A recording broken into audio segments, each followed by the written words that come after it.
Well, good afternoon, folks. Welcome back to the farm. It's a beautiful day, though I don't think it's going to stay beautiful for long. You can look over there. Looks like we're going to get some excitement here later on.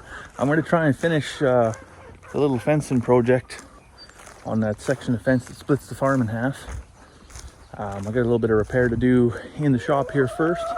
Then we'll get that underway, hoping to get that done before that becomes a thing. Last night, actually, well, I think in yesterday's video, I said we didn't get any rain. We had a bunch of clouds come through and they made a bunch of noise, and then I went for supper. And about a half an hour after that, we did actually, the skies did open up. We had some rain, we had some hail. Rain gauge said today it was about 4/10, so that was welcome.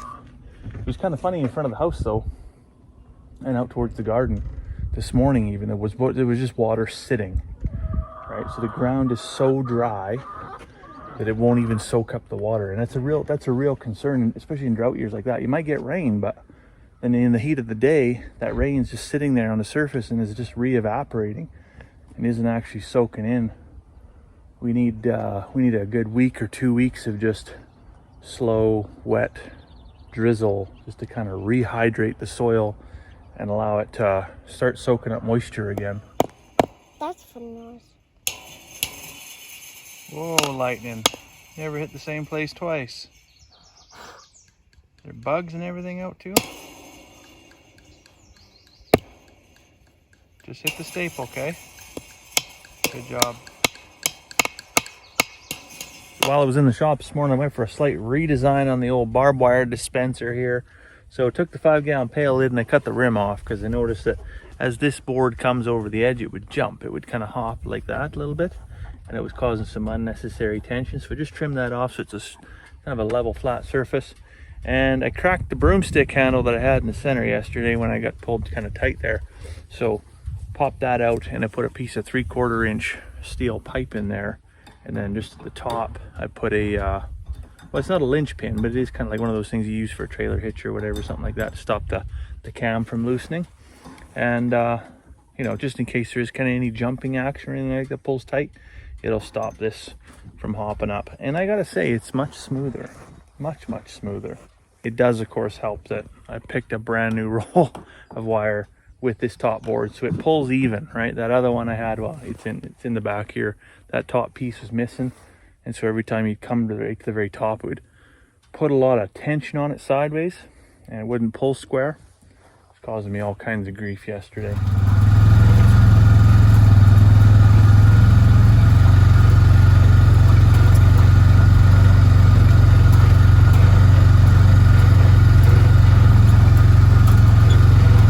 Tension sucked into the line with the winch on the side-by-side there, but I can see way down here that I got a little bit of, it's out into the field a little ways and it's hanging on the ground, so I get some friction happening.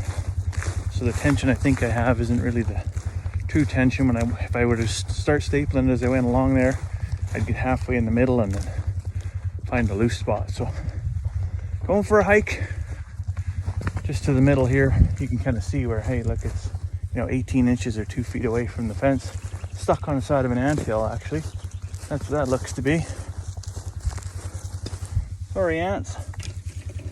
Well, there was quite a bit of tension on there. And she's singing a little bit, but we'll give her a couple more little tugs, get her nice and tight. There we go. This wire's so tight, I'm pretty sure we could play the guitar on this.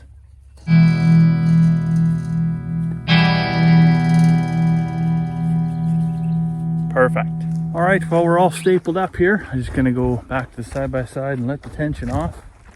And then on to the next thing. Gotta do a little bit of whipper snipping for the wife.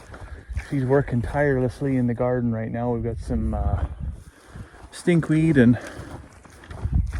just stuff that doesn't belong in the garden that's growing, that's eating our lunch. So she's been working to get rid of that, and she said, well, don't forget that I need help in the garden. So I'm gonna bring in the whipper snipper and do a little control of some tall grass around the edge of the garden. Speaking of tall grass, this stuff in here, I mean, I know I just put up barbed wire, but I've been throwing the idea around in my head for the last couple of years, well, on the inside of this fence line, actually running some page wire. but have barbed wire on one side to keep the cattle out and page wire on the other side to keep the sheep in. And let the sheep graze in here, because this is well, it's really wet in the spring. This is the creek flows through this wooded area here, and so it's probably one of the sees the most moisture, I should say, during the course of the year. So the grass goes really good in here, and the cows do come in, and you can see where they got that path cut in there where they walked all through there, and they did chew the stuff down on the outside of the bush, but they don't really like to go into the bush. And I mean, I wouldn't like to go into there either. But the sheep now, if you had some page wire up here, boy oh boy, the sheep could sure open that up and make it a little bit more accessible. And they'd eat a lot of that young willow, young poplar, and pretty soon a guy could get in there, you know, get in there with a chainsaw and start cleaning some stuff up, because you could see where you're at. It wouldn't just be just a big cobweb of trees and wood and bush and mud and all that stuff, and bramble. There's quite a bit of bramble in there that it's wild roses, what I think it is, but it sure would be good to get the sheep in there and clean that up and have a little bit of, it would almost be, I'd have to spend some days in there with a chainsaw, but it'd be a nice little silvopasture, right? You could open up another 5 or 6 acres. Pigs would do it too, but and I've heard tell of folks that do that with two strands of hot wire, and they set their pigs free in there. But I just think, you know, if it ever did, you know, didn't work out, I got too many neighbors. I wouldn't want to turn loose, you know, 175-pound pig, or maybe even like 5 or 6 or 10 of them loose, you know, onto the farm here, and then have them get loose and get out onto the neighbor's place and cause a bunch of damage. So I'm not quite brave enough to let them into the bush here yet, but maybe one day. Back up in the farmyard here now, I'm just having a look at the lambs. I just turned them loose. Well, I shouldn't say turn them loose, but I opened the door on the barn over there and allowed them to come into what is the lambing pen. This is the pen where, you know, all the mothers come before they lamb, before they head into the barn and everything like that. And every year it seems to, I don't know what it is. You feed all this hay, you would think that grass seed would take a hold and grow grass, but it always seems to be the lamb's quarters and dandelion that really kind of take off in here. And how ironic is that the lambs are eating the lamb's quarters. Lamb's quarters is, although it's a pesky weed and it can kind of get everywhere, we got tons of it in our garden. It is edible, super nutritious. There is a couple of varieties of it that are actually toxic, but you know, for the last few years we've done this and just to turn the lambs loose now. We've seen no ill effects, so I'm going to make the educated assumption that we have the right variety. Now looking over here at the garden, you can see this area, this part of the garden right here, where we haven't really planted anything. There's a couple of volunteer sunflowers in here, but it's not actually till you get to where the plastic is, there's actually anything that's cropped. But talk about a pesky weed. This stuff right here, this is called pennycress or mithridite, and if you eat a whole bunch of this, it actually can be toxic. It can cause vomiting, diarrhea, and actually peeling of skin. So, and of course you can see just every one of those. That's not a leaf. Well, it is a leaf, but it's also a seed pod at the same time. So every plant is like hundreds of seeds. And in a garden like this, it just loves to propagate in a garden like this.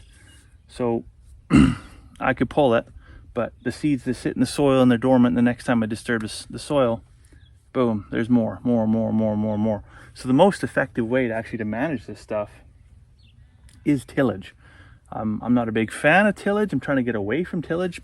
I say that as I'm sitting right next to the rototiller, but that is the sad reality when it comes to certain weeds like this one here, is that the best way to manage it is just to chew it up and force those seeds to germinate and basically spend themselves, right? So there's some stuff in the middle of the rows, like I mentioned earlier. I'm going to come in with the weed whacker and kind of knock everything down at grade, but then I'm going to chase it with the rototiller in the walkways in between. And you know, again, I'll see a second germination here probably within 15 to 20 days, and I'll just have to come back with the tiller again and just chew it up. It's going to have to be my management practice this year. Otherwise,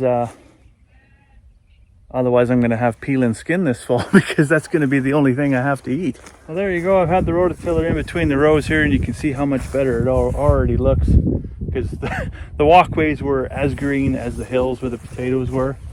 And the secret to being able to fit the tiller in there is actually, when I shape the beds in the spring, is I take just a regular grain scoop and I go all the way down and I toss it into the center. And then I make a second row, and then I toss that all the way into this row. And then when I come to this row, I toss that in. And so that gets me my 3-layer deep stack. Gets that potato seedling nice and deep in there. And the original plan was so I could be able to put tons and tons of mulch in there. But now it actually works out really well that I can fit the rototiller in there and chew this up. And I can actually see where... dinner is finally. Of course, potatoes aren't the only thing in here. Of course, like I see, field pennycress, tons of it, right? But at the far end, there's onions. Somewhere in there, there's beetroot. I'm not sure what else is in there. This is all peas, and I have no idea what's in these first few rows. Then we got spinach and pumpkins and stuff in the big chunk of plastic over there. I think in this row here, Carmen's already been in here and actually done quite a bit of weeding, but this is carrots, I believe. They're pretty juvenile yet, so there'll be a bit, but if you get up nice and close, you can see they're coming in there. So looking forward to a bumper carrot crop again this year. Last year we planted carrots over here where the pumpkins are. Of course, we rotate everything every year, right? But so this is where the carrots were, and they did absolutely awful, terrible.